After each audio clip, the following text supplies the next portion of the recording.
Week in House Republicans have introduced legislation that many say interferes with D.C. And joining us again this week is Mychael Schnell with our media partners at The Hill. And Mychael, first of all, welcome back. Let's get right to it. What have we seen from House Republicans as far as D.C.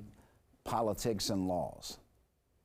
Yeah, Mark. Well, listen, there have been a number of instances when House Republicans have tried to use their oversight abilities over the District of Columbia. Now, there is, because the DC is a district, there are rules. I won't bore you with the particulars that gives Congress an ability to review different laws and different policies that are put into place in DC.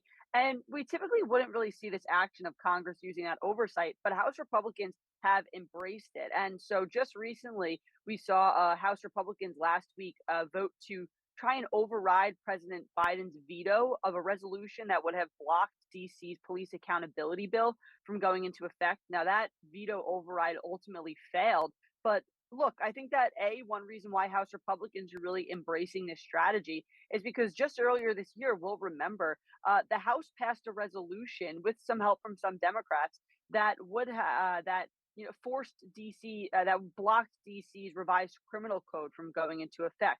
That resolution actually ended up passing the Senate, and when it was looked like it was likely it would pass the Senate, President Biden announced publicly that he would not veto the measure if it came to his desk.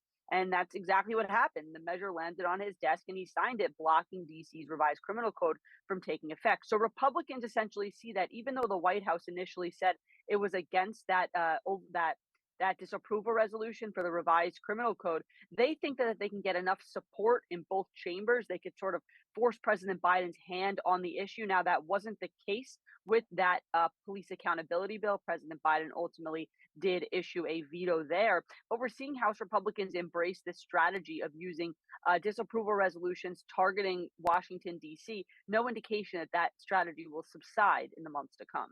Well, Mychael, have we ever seen the House be so involved in D.C. politics in recent years or last decade or so?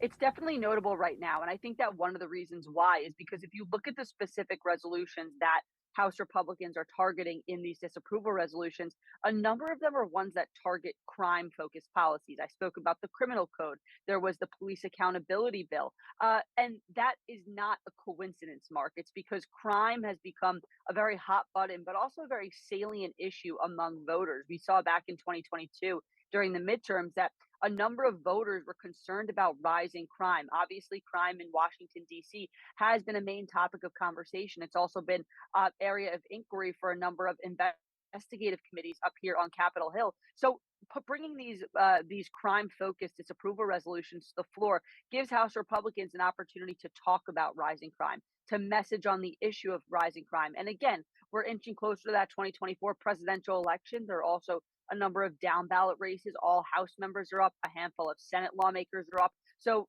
bringing these crime related pieces of legislation to the floor gives lawmakers an opportunity to talk about this topic that polls that have shown is salient and important to voters. Mychael, I ask you to look into your crystal ball, and what can you see happen next?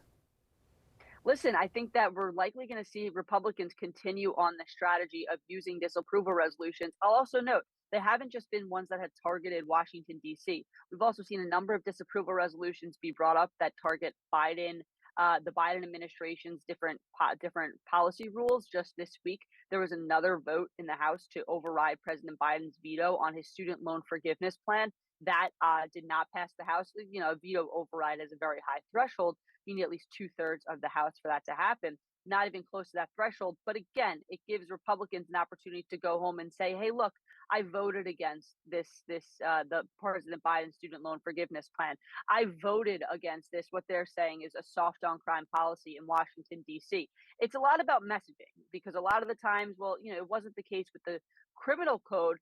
But in a lot of other cases, these bills, these pieces of legislation are messaging bills, and they're meant to give lawmakers a stump speech when they go back to their home districts. So I think that we will definitely continue to see these disapproval resolutions, especially maybe some more targeting Washington, just because of the nature of salient issues right now and the fact that we're coming closer to an election year. Mychael Schnell with The Hill, thank you very much for joining us.